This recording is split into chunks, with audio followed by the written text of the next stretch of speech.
Welcome to Mobile Application Framework YouTube channel. My name is Frank Impfius and I'm a product manager within the Oracle Development Tools and Mobility Tools product management team. In this episode, I'm talking about the binding. In previous episodes of connecting MAF applications to remote services, I did give you an overview and I also talked about data controls. Now we need to talk about the binding and what that really is. This architecture picture is something that I use as a guideline, and you see the full architecture of accessing remote services. Now the bit that we talk about now sits in the middle as a thin layer of metadata at design time and Java at runtime that knows how to connect user interface components and the user interaction with those components to the data. So let's have a look what that really means. First of all, not really a disclaimer, but important to know, the binding layer in MAF is only available for Emacs as a feature. You know that in MAF you have three different types of features. There is an Emacs feature that allows you to create pages and task flows. There's a local HTML and a remote URL feature. Now only for the Emacs feature we will have the MAF layer, binding layer available, and that really boosts productivity as the data control does. Now, like the data control, it abstracts the access to the UI component. For a simple UI component, it's easy to understand that obviously there are some setter or getter methods that need to be filled in with data so that you can display data or update data. More complex components like a list view or like a graph, for instance, require a different component model. Now, and this is something that if you would have to code that from hand or deal with the data from hand, it requires a lot of work on your side. So this is where the binding layer becomes handy. I mentioned already that the binding layer at design time consists of metadata, just XML, and you will see that in a separate file, and we'll discuss that file as well. At runtime, however, everything is Java, as MAF is a pure Java framework. So magically we do the trick of talking from HTML and JavaScript, which is what the user interface component render in, to Java and then to your remote services. And that's all done behind the scenes and you don't have to really deal with that. One of the benefits of the binding layer is, and I mentioned that before, it enables you to drag and drop components, data structures from your data control palette onto the view. So you're constructing your visual pages declaratively and visually in JDeveloper and in OPE. And that's thanks to the binding layer. So how does it work? Now here's a little detour on technical ingredients in the binding layer. So we do have the data control palette on the left hand side, and I introduced that in a previous episode. And now what we do is we take a collection and we just drag and drop this onto a page. As soon as we release the mouse button, we see a dialog, and depending on the structure that we dragged and dropped, this will give us an idea of what type of components you can bind to this information. So if we take a graph, then the graph will render on the screen. So at runtime I see the data visually in a bar chart or a pie chart or a gauge, whatever graph component I select. But behind the scene, the binding is happening automatically for you, and that is through the MAF binding layer. So let's look at this a bit more in detail. So I mentioned that every component needs to have a component model, which could be less or more complex. Now for the graph, this graph binds to a component model, and that component model actually gets the data from the data source, which we now know it's a remote service. However, if we put the binding layer into the picture, a lot of the coding and the knowledge on how to access data will be handed off to the binding layer and to MAF. So first of all, the component model is represented by an entry in a file called page.def. So for every page that has data control bound data, there is an associated page definition file, which is the metadata file I talked about. Within this page definition file, we are not only finding the component bindings, but we also find local iterators. So once we fetch data from a remote service, we want to iterate through the data. We want to show different rows and different records, and this is what we use a local iterator for. And then we also have method bindings. And method bindings allow us to declaratively invoke operations on the MAF infrastructure or methods exposed on the remote service. The question you should ask right now is, well, if that is a different file, how does the page know which file to look at for the binding? Well, there is a registry file. Similar to the data controls DCX file, which is a registry of data controls, there's a registry file for bindings as well. And this is called the data binding CPX file. And this data binding CPX file is very important because this really maps in a view controller the pages with their page definition files. In theory, you could have one page definition file serving many pages. I said in theory because the binding layer doesn't cache, and because it doesn't cache, there's no benefit in just providing one page definition file to serve different pages. So typically you go with a one-on-one relation. But there's more information in that, just the mapping of the page to the page definition file. There's also a reference to the data controls used within a page. Remember when I talked about the iterator? The iterator actually will query data from a data control, and for that reason it has to find the data control. Again, this information is in the data binding CPX file. So this data binding CPX file references the data controls DCX file, and the data controls DCX file then knows about your remote service, SOAP service, REST service, or whatever you configured to query the data. So that's the architecture that you're working with. Most of this you just get implicitly done through MAF. You not necessarily have to create these kind of artifacts yourself. It's all done for you, but it's good to know what we're talking about and how the architecture works, because the more you understand, the more efficiently you are when you build applications with MAF. When you're on a page in a view and you look at the bottom of the visual editor, or the source editor, so to say, you find a little tab called Bindings, and that switches to this view that you see on that slide here. Now what this does, it shows you the categories of bindings that we provide within MAF. So let's start from left to right. So first of all, the page definition file has a component binding section.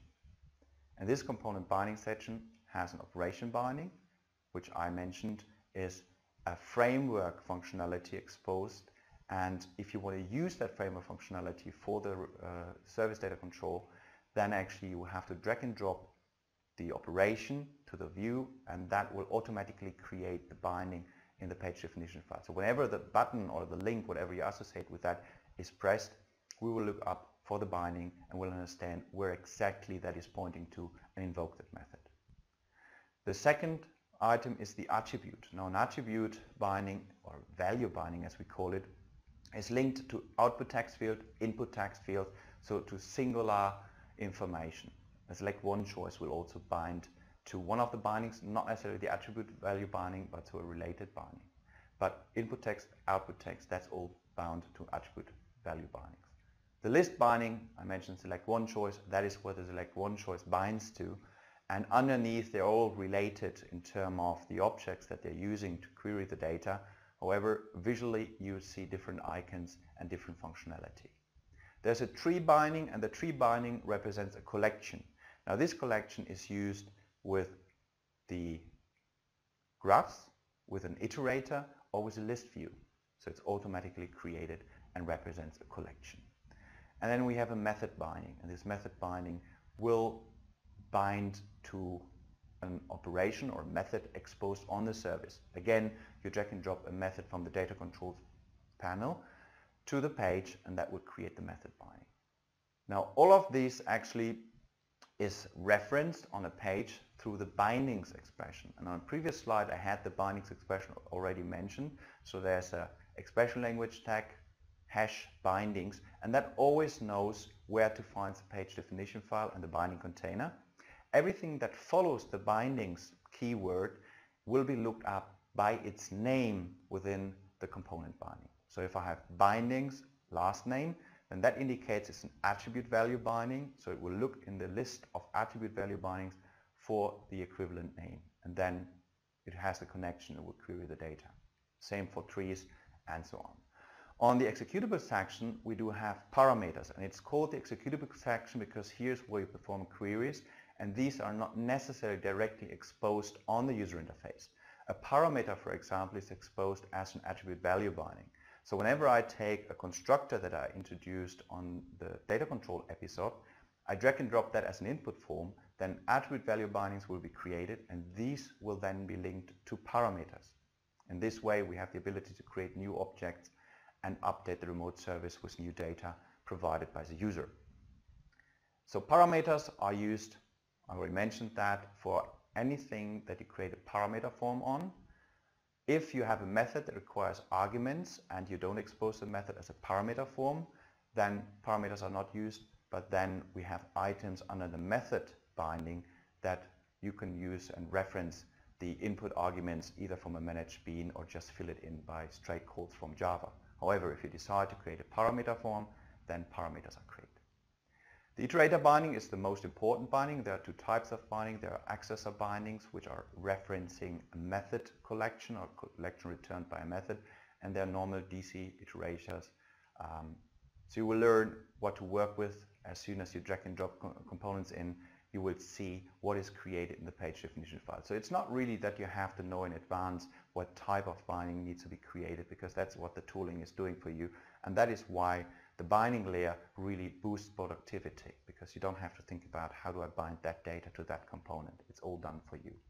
And then there is another operation in the executable section called invoke action. Now, invoke action allows you to invoke an operation or a method upon first rendering of a page. Sometimes you have to set a row currency, or sometimes you have to query a specific item to filter data, and that could be done with the invoke action. And you see that each of the binding attributes now is linked to one of the entries in the executable. So no binding will directly go through a data control. It all goes through the executable section, and then eventually the executable section accesses the data control. And how does it find the data control? Well, I told you that. There's an entry in the data binding CPX file that points to the data control, so we always know where we need to go to get the data. Here is an example of a page that you see a lot of hash bindings tags being used, and these clearly reference the page definition file. So that's the metadata that gets created when you drag and drop components from the data control panel onto a view. And this knows through the page definition file what methods and what information to get from the data control, and that means from a remote service. So let's have a look at the binding layer. So I talked a lot about the data binding CPX file and the data control CPX files. So I'd like to show you a little bit of how that looks in JDeveloper. This is JDeveloper 12.3 with a MAF extension installed. In a previous recording, I created a data control based on a Java bean, a POJO. Now I will continue building on top of this data control to explain how the binding layer looks and how you work with the binding layer. I do have a MAF user interface page open here. It's a source view, and here if I go to the data controls panel, I expand this, then I see there are 4 data controls. Well, 2 is what I created, the customer's data control and the lookups data control, and 2 are there out of the box, which are the application features and device features data control. And these data controls abstract data. So what I can do is, if I expand the customer data control, I see a collection, which is a list of customers, and I also see methods like a create customer, remove customer, and update customer, which I can provide functionality for. So let's start with the customer itself. So I could drag and drop the customer collection onto my page, and then based on the type of data control artifact I drag and drop, in this case a collection, the tool shows all of the user interface components that can be bound to that data. In this case, I get an iterator for my custom layout, for instance, that I will just iterate over a set of data and lay out the data the way I want. Or I can use a list view, which is the defined component that presents, for example, all of the collection data, all of my customers in this case, as a scrollable list where I can select the customer to, for instance, navigate to another page to edit customer data or to fulfill an order for that customer. You also see that I can create a form. That could be a read-only form, or it could be an input form for updating the information.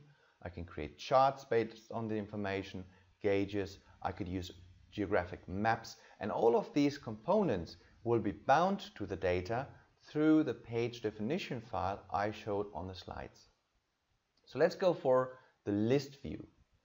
So the list view simply exposes a single attribute. Let's select the name. I could define a divider here, but I'm not explaining the user interface component, so let's go straight to the generated content. The generated content contains the component, and in the value reference, it references hash bindings, customers, collection model. Now we know that bindings always references the page definition file, and I said that the data binding CPX file is the file that allows us to find the reference. So here's my page definition file that got created, and if let me switch this. If I look here, here's my data bindings CPX file. And if I open the data binding CPX file, I do see two entries. There's a page map, which references the path to my AMX page, which is my customers page, and references as a usage of this AMX page, this page dev file that I just created. And then I have a registration of the page dev file under the name of this ID here, which is referenced in the usage ID. And this is how at runtime the framework knows which of the binding files that you have in your project is associated with the current page I'm on. And then here is a reference to the data control that is used in this project. So the data control usage is not in a one-to-one relation to a page. As soon as you start using a data control within a project, it will have an entry in the data binding CPX file. It's a registry of page definition files, but also a registry of data control references for the data used on a page. Back in the source view, if I move the mouse down to the bottom, there's a tab called Bindings. I click on this and I get a visual representation of the page definition file that is associated with the page. We see customers as a tree binding, and if I click on it, it goes to the customers iterator, and from here it goes to the customers collection in my data control. Now let's assume I want to expose more than just the customer name. I want to expose the phone number in addition to that. I select the customer and then I click on this pencil icon here. This opens the binding dialog, which is now my adapter to the data I'm querying through the data control. And one of the attributes I find here is phone. So I shuffle this over, click OK, and now I can go back to my source view. This output text component prints the name in the list, and everything that I have within this list item tag as a child defines the layout of the list view. So if I want to just add an additional information to that view, I can copy and paste my output text, just give it a unique ID, and then change, for instance, the name and put in phone. And now at runtime I will have two types of information exposed, because the tree binding exposes collections, and these collections have many attributes, and I can choose from these collections which one I want to expose. We also have the ability through the property inspector to simply click into the value property, and then from the value property just go and use expression language builder to explore the binding and find the item, the attribute declaratively. Next step is for me to create a form to create a new customer. I just put this on the same page. Normally you would have separate pages want to browse customers and want to update, delete, or create customers, just for the sake of brevity, because if you're not on a tablet, then the space, the display area that you have available is limited. So you don't want to put everything on one screen, you want to just break it up in a nice navigation flow here. Anyway, for the sake of this demo, I use the same page. I go back to my data controls, and here I do have a create customer method, and this knows of parameters like ID, name, phone, address, everything that I need to know to create a new customer. I drag this in, and then I can choose to build a parameter form or just to create a method and bind a MAF button or link to it. Now this would be the option if the information for a method, the arguments, would be populated in code and not inserted by the user. In my case, I want to have a parameter form, so I click, and here I can choose which of the attributes the user will have to provide data information for and what I could populate in code. For instance, the ID, if that is generated by a sequence on the server side or locally, then I don't need to ask the user to provide an ID, like an order ID. Why would the user provide the order ID? So I could go to the ID for the customer and just remove it. I could assume that there are no comments when I create a new customer. And by removing these attributes doesn't mean that those attributes don't exist later on when I want to update the customer or just want to look up the customer. It's just that the form I'm creating will not have that information because I consider it not as necessary to this point in time. So I'm clicking OK. My page gets additional input text fields generated, all with a bindings reference. If I go back to the bindings tab, then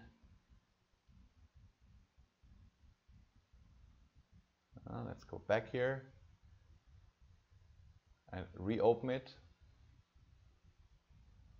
Here it is.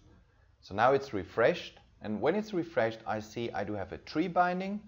I have a method because I dragged a method to create a new customer, and I have attribute bindings. Now each of the input fields is bound to an attribute value binding, as I explained it before.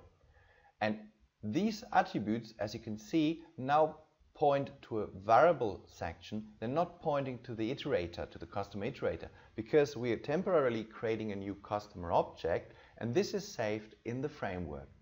And because it's saved on the framework, I can access this information through the attribute, so I can get to a specific attribute value, or I access it through the variables, which also then will provide a data provider, and the data provider is basically the object that got created, and then we pass that on. However, in our case, because that information is saved such that it actually, when I go to the method here, then this will go straight to create customers, and this takes all of these attributes, so I don't have to look out for the iterator here. I can just click the button will invoke the method, and the method actually will pass that information on to the data control method. Another view to this is on the structure window. So let's enlarge this. Now I select the method. Here you see the method that I have here, and it becomes more clear how attributes and variables are attached to the method when I expand the method here. And you see this method requires arguments, and these arguments are provided to this method through these variables. So this way automatically the right thing will happen. But what you see is usage of variables, you see the attribute usage, and you also see that this attribute is attached to a data source called variable and is associated with an attribute called create customer phone, and that is listed as a variable for temporal storage. This is all the infrastructure, and that is something that hopefully now after this episode you know how it works and how things work together. But all that you see when you build with MAF is this view. and then knowing that the bindings reference always points to, I need to switch back, so let's go to the overview, IMX, here we are. And here we have the bindings, and this bindings reference now to the data control file, and that is what you're really interested in.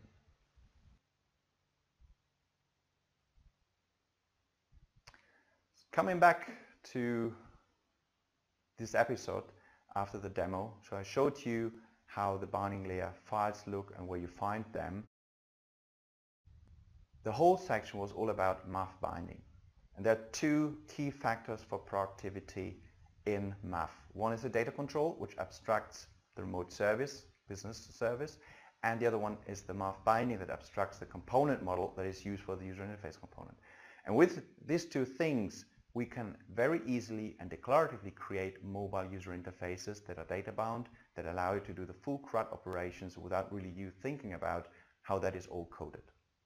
In the next episode now we drill down a bit more into the different services, starting with the SOAP service, and I hope to see you back for that.